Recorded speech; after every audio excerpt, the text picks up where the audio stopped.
We begin today with our politics lead and growing fallout over President Trump's July 4th extravaganza, what the commander-in-chief called today the show of a lifetime. A source telling CNN that some military leaders are expressing concerns about the politicization of the event, which will feature American military hardware, including tanks, bombers, and elite vehicles, for all the world to see. The Pentagon says that some members of the Joint Chiefs of Staff and other top military officials will not be in attendance, citing prior commitments. But the president will be flanked tomorrow night by Acting Defense Secretary Mark Esper and Chairman of the Joint Chiefs, Marine General James Dunford, before delivering what will be unprecedented in the modern era for an Independence Day celebration, a presidential address on the National Mall, prompting concerns inside the Pentagon. What should top military officials do if President Trump, during his speech, starts serving up a 4th of July-sized helping of partisan red meat? The Trump administration refuses to say, in addition, how much the event will cost. But the president did tweet today, quote, "The cost of our great salute to America tomorrow will be very little compared to what it's worth. We own the planes, we have the pilots, the airport is right next door, Andrews. All we need is the fuel." As CNN's Pamela Brown reports, however, that claim is a bit misleading, to say the least. Those armored vehicles have started arriving at the National Mall. Moved in overnight through Washington, D.C., carefully so as not to damage local roads and bridges for the president's so-called salute to America, hyping it up as the show of a lifetime. Some incredible equipment, military equipment on display. Acting Defense Secretary Mark Esper and Chairman of the Joint Chiefs, General Joseph Dunford, are among the military officials who will attend. But CNN has learned that some military chiefs have expressed reservations about politicizing the July 4th celebration, concerned about the tanks and armored vehicles on display. And while the overall cost of the event has not been released, today the president defended the plans, tweeting, "The cost of our great salute to America tomorrow will be very little compared to what it is worth. We own the planes, we have the pilots, the airport is right next door, all we need is the fuel. We own the tanks and all." But that tweet is misleading, as many of the aircraft involved in the ceremony will be flying in from around the country. F-35 fighter jets from California, a B-2 stealth bomber from Missouri, Apache helicopters from Kentucky, and the Blue Angels from Florida, all burning costly fuel to get to Washington. We're going to have planes going overhead, the best fighter jets in the world, and other planes too. And the president's checklist ignores additional costs in security, personnel, and infrastructure. For example, the see-through bulletproof barrier needed for the president's speech at the Lincoln Memorial, $24,000. And that's not all. The Washington Post reporting the National Park Service will divert nearly $2.5 million extra from fees paid by visitors and intended to improve parks across the country for the president's event, compared to the usual cost of about $2 million for the entire 4th of July celebration on the Mall. And the president caused some confusion today when he claimed his administration has not dropped the fight to include a citizenship question on the U.S. Census. He said the news reports about it were fake. But Jake, just yesterday, Trump's own Justice Department and Commerce Secretary said the administration had abandoned plans to include the controversial question and was moving forward with printing the questionnaire without it. An official says, though, that there are ongoing discussions in the White House about a path forward to include the question. What that path forward may be, very unclear, Jake. All right, Pamela Brown, thanks so much. Well, let's chat about all of this. Alice Stewart, let me start with you. Are you concerned about any of this? You've been in the city for a while. The 4th of July celebration is usually not only nonpartisan, it's usually completely apolitical. Right, and it is a great event. I've been to it before. I don't really love the traffic.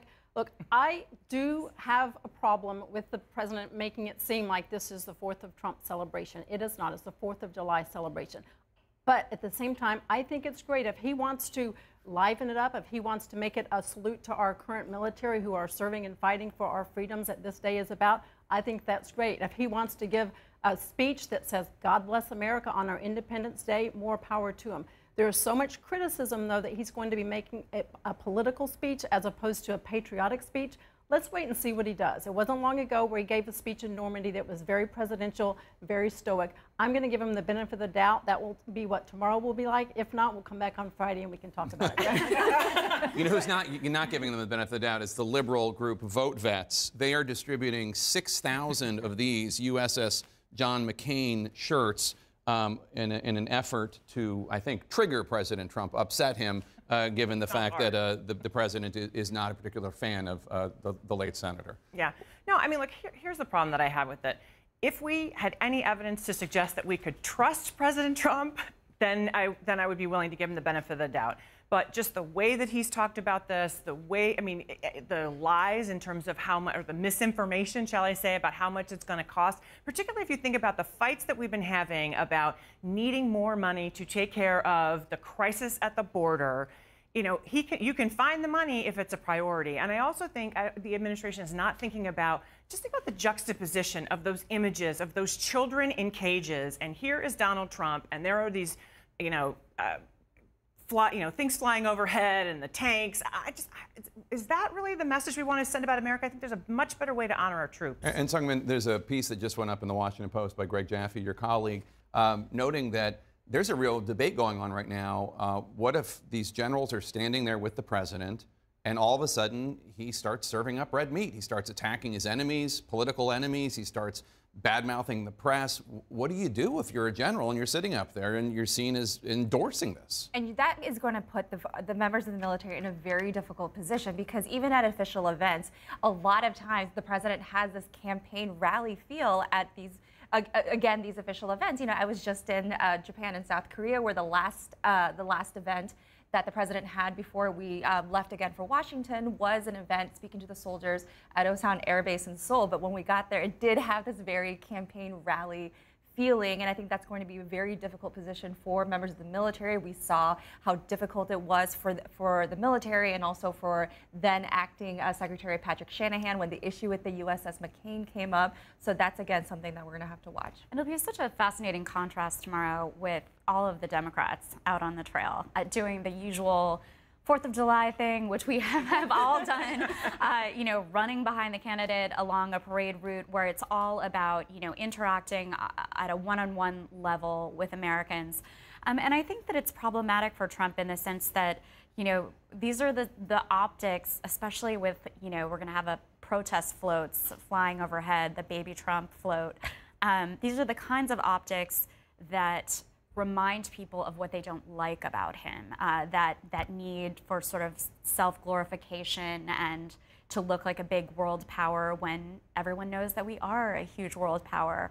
So I think it'll be an interesting thing to contrast to watch. Well, I mean, but your point, Alice, that we don't know. He might actually be very restrained. He might actually be very modest. It might be a lovely celebration and not "my country 'tis of me." True, and that would be reason for celebration right there, if that's the way it is. I'm going to be optimistic. He has wanted to have a similar type of event and a salute to our military for quite some time. It just hasn't worked out in terms of the proper venue, the proper time. I think this is a wonderful time to do it. I think especially with the Democrats out there, they will be getting a lot of attention on the campaign trail at these 4th of July festivities, and I think that's great. But this is something the president has wanted to do. He is the president of the United States. He can do this. And instead of everyone getting so angry about he's hijacking this event, let's all take this as an opportunity to celebrate our patriots. Let me just make one prediction, that there will be days and days of conversation about how many people attended the event, right? Given what we went through around the inauguration,